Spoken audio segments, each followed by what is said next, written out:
Elizabeth did not give away trust easily.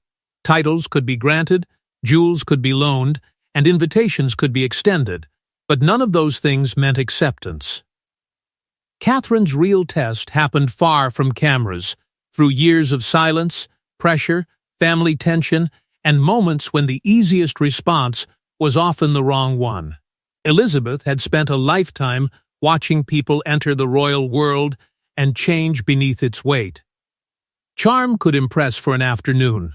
Confidence could carry someone through a ceremony. But what mattered to her was consistency. How did a person behave when there was no applause? How did they respond when criticism became personal, when protocol felt unfair, or when family tensions threatened to spill into public view? Those were the moments Elizabeth was said to remember. Catherine had not grown up inside that system. She had to learn traditions others understood almost instinctively. There were rules about precedence, language, timing, dress, public behavior, and even silence. Elizabeth did not appear eager to rush her into authority. Instead, she watched. Waiting itself became part of the test. Catherine faced years in which every appearance could be judged, every mistake enlarged, every relationship analyzed. Yet the details that reportedly mattered most to Elizabeth were smaller. Arriving prepared, treating staff with respect, listening before speaking, refusing to turn private frustration into public confrontation, remaining steady when controversy made retaliation tempting. Then there were the jewels. Whenever Catherine borrowed an inherited piece, Elizabeth could see something deeper than style. These objects belonged to women who had carried their own grief, responsibility, and history. Catherine did not appear to treat them as prizes she had finally earned. She wore them, then returned them. She allowed their previous owners to remain part of their story. That distinction mattered. To Elizabeth, royal treasures were never fully owned. They were protected for a time, then passed forward. The monarchy itself worked the same way. Crowns, titles, palaces, and privilege could all create the illusion of possession. But the deeper duty was stewardship. You inherited something only so that one day you could hand it on intact. Catherine seemed to understand that without being told repeatedly. And slowly, Elizabeth's view of her changed. What began as observation became confidence. What looked like simple loans of jewelry became silent tests of judgment. But one private moment would matter more than all the others, and according to the story whispered among those closest to the old royal household, there was one moment when Catherine's reaction to a priceless piece of family history convinced Elizabeth that the future queen understood something others had forgotten. The moment was never meant to become significant. Catherine was shown something from Elizabeth's private collection, an object carrying generations of family history. Yet instead of asking when she might wear it, Catherine reportedly asked a very different question, and Elizabeth never forgot the answer hidden inside that response. It happened during one of those private moments that carried no ceremony and no public announcement. Catherine had been given a closer look at several pieces connected to royal women from earlier generations. Some were instantly recognizable. Others had spent years away from public attention, preserved because their meaning was considered too personal to be reduced to decoration. Then, one particular treasure was brought forward. It was valuable, certainly, but its real importance was not measured in diamonds or gemstones. It carried the memory of women who had worn it during difficult chapters of royal life, when private uncertainty existed behind public duty. That history gave the piece a weight that went far beyond its material worth. Catherine could easily have asked the obvious questions. How much was it worth? When had it last been worn? Might she someday be permitted to use it herself? Instead, she reportedly asked who had worn it before. Then came the question Elizabeth remembered. Should it remain connected to that woman's memory? The instinct behind those words mattered. Catherine was not looking at the object as something waiting to become hers. She was looking backward before looking forward. To Elizabeth, that revealed something important. Inside royal life, jewels could quietly become sources of tension. Who had access to them? Who wore them first? Which woman held greater precedence? Who had been promised a peace, and who believed they deserved it? Those questions were rarely discussed openly, yet they could carry enormous emotional meaning. Catherine's response cut through all of that. Elizabeth began to wonder whether she might eventually trust her with something that could not simply be distributed according to rank. A treasure tied so strongly to memory needed more than an owner. It needed a custodian. Still, Elizabeth did not act immediately. That was not her way. She continued watching, waiting to see whether Catherine's instinct had been genuine or merely respectful in the moment. But another problem was already forming. The treasure had a history, and with that history came expectations.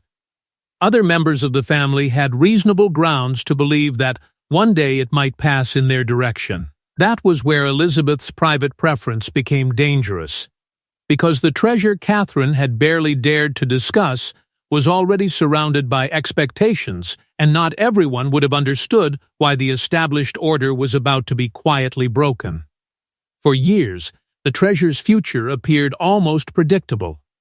Tradition pointed in one direction, family expectation pointed in another, and seniority seemed to settle the matter. But Elizabeth had apparently reached a conclusion no one had anticipated. Following the obvious line of inheritance could place the object in the wrong hands.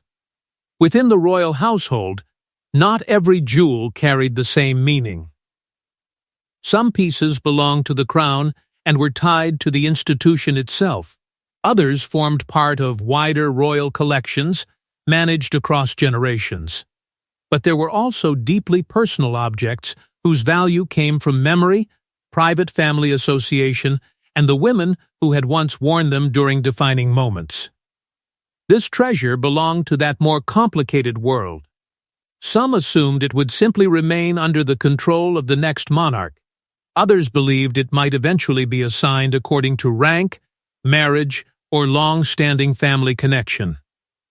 On paper, there were several logical paths it could follow. But Elizabeth was no longer thinking only about rules. She was thinking about meaning. According to the story, the Queen feared that once the piece entered a broader institutional pool, its emotional history might slowly disappear. It could become another magnificent object pulled out for state occasions, admired for its beauty, while the deeper reason for preserving it was forgotten. So Elizabeth began looking backward. She reportedly reviewed old records connected to the treasure, who had worn it, when it had been repaired, which occasions mattered, and what private associations had followed it through the family. Somewhere within that history was said to be an earlier note, almost forgotten, suggesting the piece should one day pass to a woman capable of carrying the monarchy forward rather than merely occupying the highest current rank. That changed everything. Catherine was not yet queen. She was not even the most senior royal woman. But Elizabeth's decision was becoming increasingly focused on the future rather than the present. The gift was no longer about reward. It was about responsibility before power arrived. And Elizabeth knew exactly how dangerous that could look. If the family learned Catherine had been personally chosen ahead of others with stronger immediate claims, the decision could be interpreted as favoritism. Questions would follow. Resentment could grow. The symbolism might become more important than the object itself. That was why secrecy became necessary. Yet secrecy created another problem. Elizabeth could make the choice, but after her death, someone would have to protect it. Elizabeth could choose Catherine in private, but she could not guarantee the choice would endure unless one other person understood exactly what she was doing, and that person was Charles. When Charles was finally brought into the decision, the conversation was not simply about jewels. It was about succession, memory, and what Elizabeth feared could disappear after her death. Her request placed him in an uncomfortable position: protect tradition or protect the final personal judgment of his mother. Elizabeth supposedly made one point clear from the beginning. The treasure was not to slip quietly into the next reign's wider collection and lose the meaning she had attached to it. She had already chosen Catherine, and Charles understood immediately what that choice could imply. This was not simply another family gift. Catherine was William's wife, yes, but Elizabeth reportedly insisted that marriage alone was not the reason. She had watched Catherine for years. She had seen restraint where others might have demanded recognition, patience where frustration would have been understandable, and an ability to carry inherited symbols without trying to claim them as personal trophies. That was what mattered. Charles, however, could see the danger. A private decision of this kind could easily become a source of resentment if it were misunderstood. Other members of the family might ask why Catherine had been singled out. Some might see favoritism. Others might believe tradition had been ignored. Elizabeth's answer was said to be firm. Equality was not the same as suitability. Not every person could be given the same responsibility simply to avoid hurt feelings. In her mind, this treasure needed someone who would protect its history even when doing so brought no immediate attention or advantage. The discussion then became more serious. Elizabeth was looking beyond the jewel itself. She feared a future monarchy strained by family division, competing public narratives, and people increasingly willing to define themselves in opposition to the institution. Catherine, in contrast, represented something quieter. She had rarely built her identity by challenging the monarchy from within. That steadiness gave Elizabeth confidence. Charles eventually understood that his role was not to reinterpret the decision. It was to protect it exactly as his mother intended. He became the bridge between Elizabeth's private choice and the future in which that choice would have to survive without her. From that moment, the circle of knowledge became extremely small. Even William, according to the story, may not yet have understood the full weight of what had been decided. But Elizabeth's decision still lacked one final element. Catherine herself had to understand that this was not a reward, not a celebration, and certainly not an invitation to wear the treasure whenever she wished. The most extraordinary part of the gift was not the treasure itself. It was the condition attached to it. Elizabeth reportedly made clear that Catherine could possess it and still have no right to use it freely. The piece came with an obligation powerful enough to transform a gift into a promise.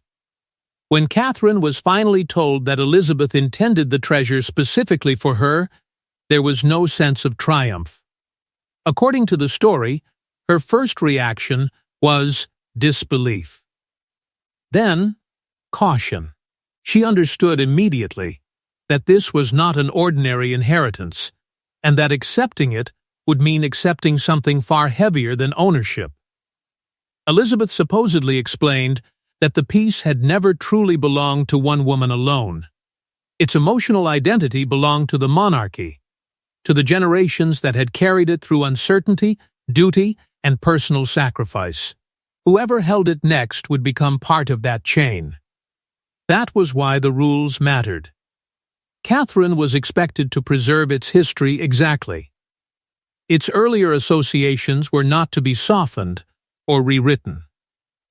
It was not to be redesigned simply to suit changing fashion, divided into separate pieces, or treated as private wealth that could one day lose its original identity.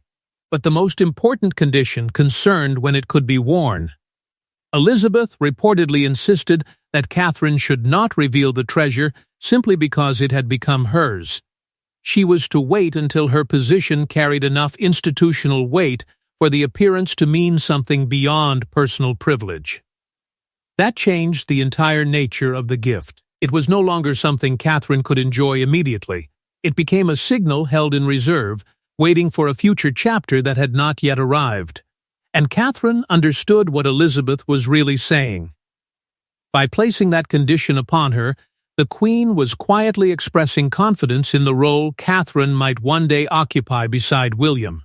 The treasure carried an expectation that she would eventually help shoulder the monarchy itself.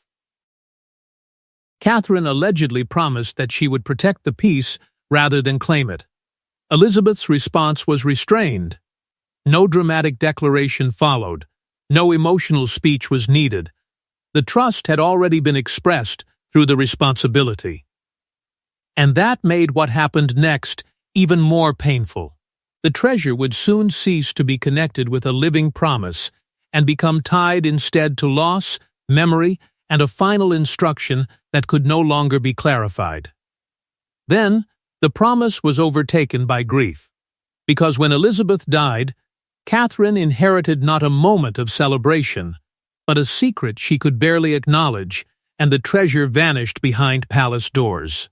After the Queen's death, royal possessions began moving through a world of inventories, sealed cases, private records, and inherited responsibilities. Yet the treasure intended for Catherine seemed to disappear completely. No appearance followed, no announcement came, and soon even knowledgeable observers began wondering where it had gone. The monarchy had entered a period of enormous transition. Elizabeth's death did not simply change the name of the sovereign. It triggered thousands of practical decisions, ceremonial adjustments, legal responsibilities, and deeply personal questions about what belonged to the crown, what belonged to the family, and what carried instructions that only a handful of people understood. Public attention naturally turned toward the great symbols of the new reign: crowns, tiaras, state jewels. Historic pieces associated with succession and continuity. Catherine also began appearing in inherited jewels connected to earlier generations. But not this one. Its absence became impossible to ignore within the story surrounding Elizabeth's final gift. Had the Queen changed her mind? Had Charles decided the treasure should remain within the wider royal collection? Or had the private condition attached to it become too complicated to honor after Elizabeth was gone? The answer, supposedly, was far more deliberate. The piece had been removed from normal rotation and placed into secure storage. Charles did not fold it into the immediate jewelry arrangements of the new reign. He honored the instruction exactly as Elizabeth had intended. That was when William began to understand the full meaning of his grandmother's choice. Catherine had inherited more than an object. She had inherited an expectation. There were reportedly moments when wearing the treasure might have created a powerful tribute to Elizabeth. Publicly, it would have made sense. Emotionally, it could have been unforgettable. Catherine resisted. To reveal it too soon would have turned a private promise into a public gesture before the right moment had arrived. She believed that would betray the very reason Elizabeth had trusted her with it. So, Catherine chose absence. That decision was unusual precisely because royal jewels often speak when members of the family do not. They can honor the dead, signal continuity, and quietly establish rank. Yet this treasure remained silent. And with every month it stayed hidden, its eventual appearance gained more weight. The secret might have remained safely locked away for years, but the beginning of Charles's reign changed Catherine's position, and with every step she moved closer to becoming queen. The question grew harder to avoid. When would Elizabeth's final gift finally appear? By then, the real meaning of Elizabeth's choice was impossible to ignore. Catherine had not received the treasure because she was the most senior woman, the most popular, or even the future queen. She had received it because Elizabeth believed one quality mattered more than all the others: restraint. For years, that restraint had been tested quietly, through borrowed jewels, through waiting, through criticism, through moments when speaking out might have brought sympathy, but silence protected the institution. Elizabeth had watched all of it, and gradually the pattern became impossible to dismiss.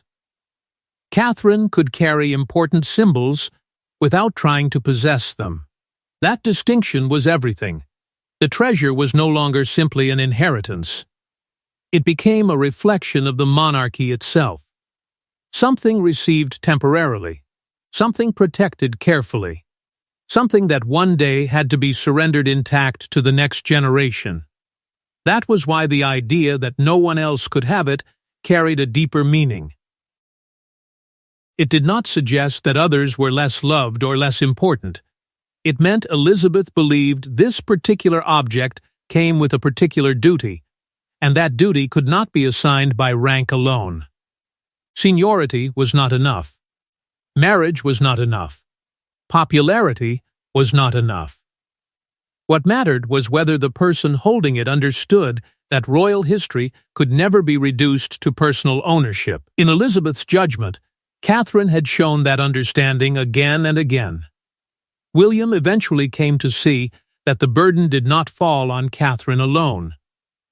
The first time the treasure appeared publicly, people would not simply study the piece itself.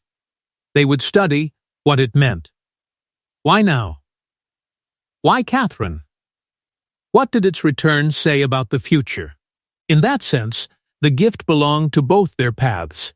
It would be read as a message about the kind of reign they might one day lead. Still, Catherine refused to rush it. Curiosity grew. The absence became more powerful. Yet the promise mattered more than satisfying public interest. Elizabeth had trusted her not merely to receive the treasure, but to know when not to use it. And then came the final revelation. The Queen had supposedly left guidance not only about who should possess the piece, but about the kind of moment in which it should return. That changed everything again. And that final instruction turned a private inheritance into something far more powerful, a message Elizabeth intended to deliver after her own voice was gone. Elizabeth knew she would never witness every chapter of Catherine's royal journey, but through one carefully protected treasure, she could still shape a moment beyond her lifetime. The final instruction was simple, almost severe. Catherine should reveal it only when the monarchy needed continuity more than it needed spectacle. That condition was what gave the gift its true power. Elizabeth had not chosen a date. She had not tied the treasure to an anniversary or a private family milestone.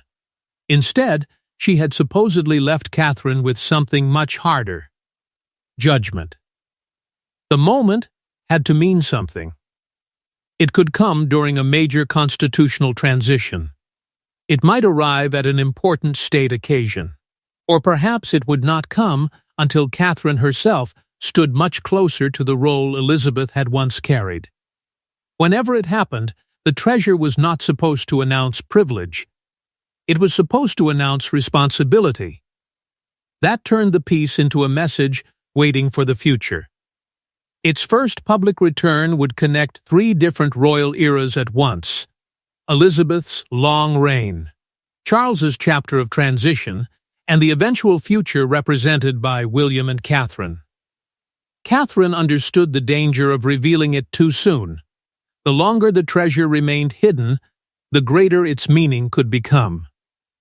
But waiting carried an emotional cost.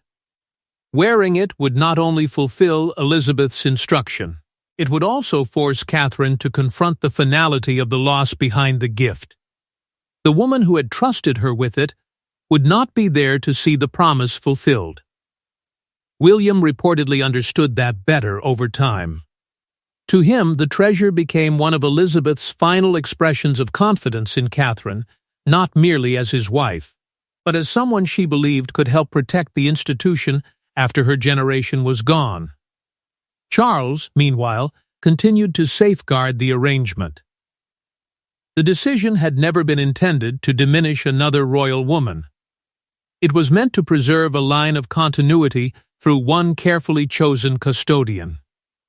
And that is where the real meaning of the story finally settles. Elizabeth's final gift was never truly about possessing a forbidden treasure. It was about being trusted with something precious without allowing possession to change the person holding it. That was the test from the beginning. The exact identity of the treasure remains hidden, and so does the moment when Catherine will finally decide the old queen's instruction has been fulfilled. Until that day comes, the treasure remains where Elizabeth intended it to remain protected, silent, and waiting. And when Catherine finally wears it, the greatest revelation may not be what the jewel is, but what its appearance tells the world about the future Queen Elizabeth believed Catherine would become.